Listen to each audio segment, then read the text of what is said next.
obtained custody of my sister's 3 kids back in 2018 after she left them alone for 2 weeks to go on a drug bender. It was a huge transition for the kiddos because not only did they have to switch schools and daycares, but they also wouldn't be able to see their mother anymore. I've adopted the kids and have full custody of them. They're doing better now and leading happier lives. Recently though, my sister was released from prison and wants to see them. She called me begging to have a visit with them and telling me that I could give them back now because she was out of prison. I've had a talk with the 9-year-old and he says he doesn't want to see his mom yet. He told me that he still hates her for leaving him alone. The girls have no memories of her. The smallest was only 3 months old the last time she saw her. I feel like I could have helped them foster a better relationship with their mom, but I don't want to force them to meet her if they don't want to. My close family has told me that the oldest doesn't know what he's talking about and it's my fault the little ones don't remember their mother because I didn't take them to see her when she was in prison. They also told me that it's my responsibility to force them to meet her even when they don't want to because it's what's best for them and they shouldn't grow up without their mother. I've spoken to a professional about this and they said it should be up to the kids. Am I being a jerk to my sister by not letting her kids see her if they don't want to? Part 2 of not letting my sister see her kids. I gave my oldest 2 weeks to really think about whether he wanted to see my sister or not. I figured that his original decision might have been made out of anger, so I wanted to give him time to make such an important decision. Ultimately, he decided that he did actually want to talk to her. I was a bit surprised, but we set up a Zoom call between them with me supervising. Right before the call, he admitted to me that he wanted to talk to her just to see if she'd say sorry. She didn't. Instead, she opened the call with, "Hello, it's been so long. I guess you're ready to come home with me now?" That's when she noticed I was sitting there with him. She immediately launched into accusations of alienation, followed by saying if I don't give the kids back, then she'd call the police and say I kidnapped them. My oldest was disgusted and asked her if she was going to apologize to him. She had the audacity to ask what for. At that point, he shut off the Zoom call. I asked him if he was okay, but he spent the rest of the afternoon in his room by himself. That night, he told me that he never wanted to talk to her again.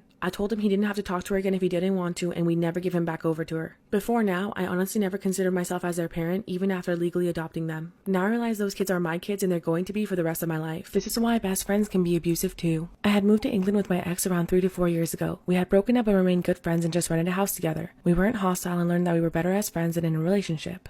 I started going out to local bars and shops to make friends because I didn't know anyone there. This is when I met a guy named Craig who quickly became my best friend. He was a little odd, had family in the area and his own flat. Shortly after meeting Craig, my ex moved back in with his family and I couldn't afford to make rent on my own. This is when Craig and I decided to rent a house together. We weren't romantically or sexually involved, we were strictly just friends. He was the type of guy who always had a few girls in tow, so he'd never be without a love interest. I started seeing a guy named Jay who would stay over a few times throughout the week, eventually becoming my boyfriend. Craig quickly made it known that he hated it. We would argue about him and I made it known to him that we were only friends, so he needed to stay out of my dating life. One night, Craig pounced on me in my room, getting on top. He put his knees on my arms and started to strangle me. He was saying things like, "Where is he now?" And I honestly thought I was about to die. As I felt his grip tighten, I thought of my mom who was only 4 to 5 hours away. I thought of how she'd never know what happened to me or how she'd have to identify the body of her only child. Part 2, why best friends can be abusive too. By some miracle, I kicked Craig off of me and ran for my life. He had double locked the front door, hid in my bag, and smashed my iPhone. I was running down the stairs with him yelling right behind me that he was going to kill me. I knew the back door was open from him having a smoke earlier. I ran for it and made it to the street. I was barefoot, in shorts, and a pajama top. I ran for what felt like ever towards the town. 30 minutes later, I used a payphone and called the police. They picked me up and I told them the story. They took me to the station and took photos of my neck that had bruising along with my head that was bleeding from when he smashed me into the kitchen wall earlier. I sat in the patrol car as they went inside of my house to pick him up. They found him in the streets looking for me. They arrested him and put him in a cell overnight while dropping me off to gather my things. I was terrified he'd be released and come back at any moment, so I grabbed just a few of my things in a rush. I didn't have my phone or any money. I drove to a patrol station bleeding from my head with no shoes and bruised up.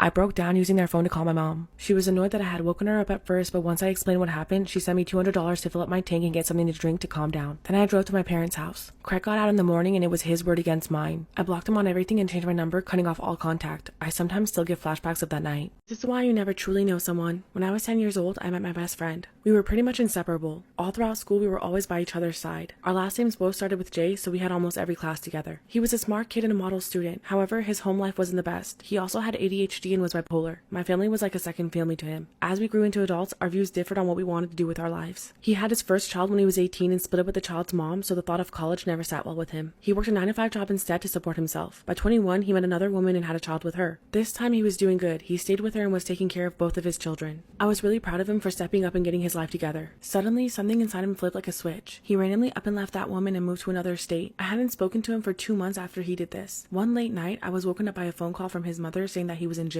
I asked what for and she told me that he raped a 15-year-old girl. He was caught and sent to jail. He was serving 2 years behind bars only because there were texts from that girl saying that she was 18 years old. 2.5 years went by when he finally got out. I told him he could stay with me until he was back on his feet, but he refused. Then things took a dark turn. Part 2 of Why You Truly Never Know Someone. He decided to stay with my mom for a month instead. Every day I would message and check up on him. I would always get the same vague answer saying that he's good and thanking us for helping him out. One day, my mom called me in a panicked state. She told me that he was in his room with a knife and threatening to unalive himself. I immediately drove over and talked him down, taking the knife away from him. Later that night, I called to check up on him because I was worried. He didn't answer. I called my mom to check on him and she said that he was in his room. I asked her to go check and when she did, he was nowhere to be found. Later, we found out where he had gone that night. Apparently, he walked over to his ex-girlfriend's house to spy on her and her boyfriend. I'm not sure what shifted in him, but he walked behind the house and ripped off a piece of his shirt. He stuffed the ripped shirt in a crack of the window and set the fabric on fire. Then he just walked away. He attempted to kill his child, ex-girlfriend, and an unknown man. Luckily, no one was harmed because the adults in the house were still awake and smelled the fire. They quickly got the children to safety and called the fire department. My best friend admitted to this and has since been in jail. After this, I stopped all contact. It's been 9 years. It's crazy to think that the closest person to you can have a deep dark side and there's nothing you can do about it.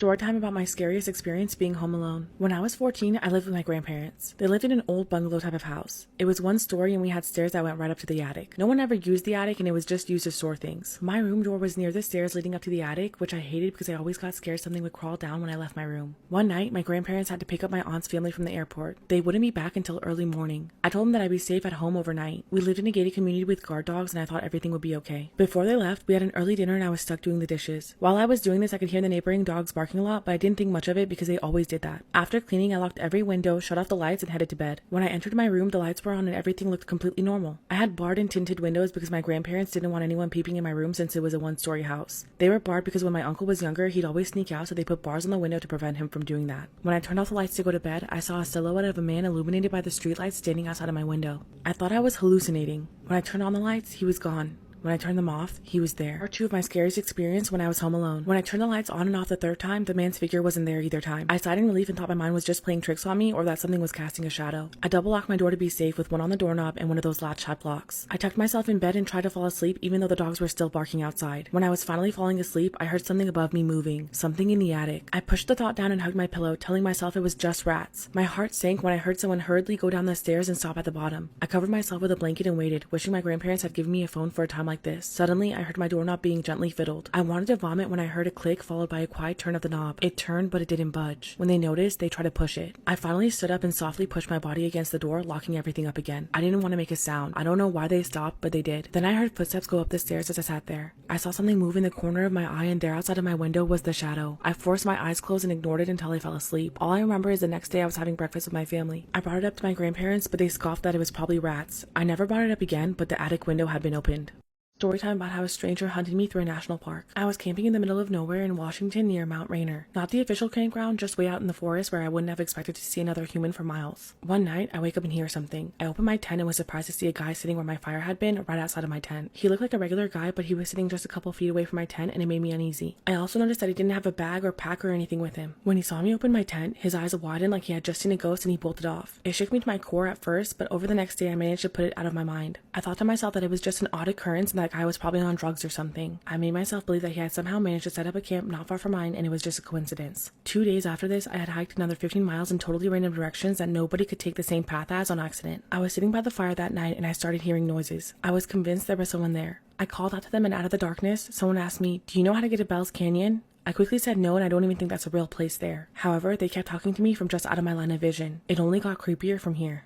Part 2 of how a stranger hunted me through a national park. I grabbed my flashlight and tried to see them, but they yelled at me to aim it away. This spooked me and not wanting to piss off a potentially crazy person,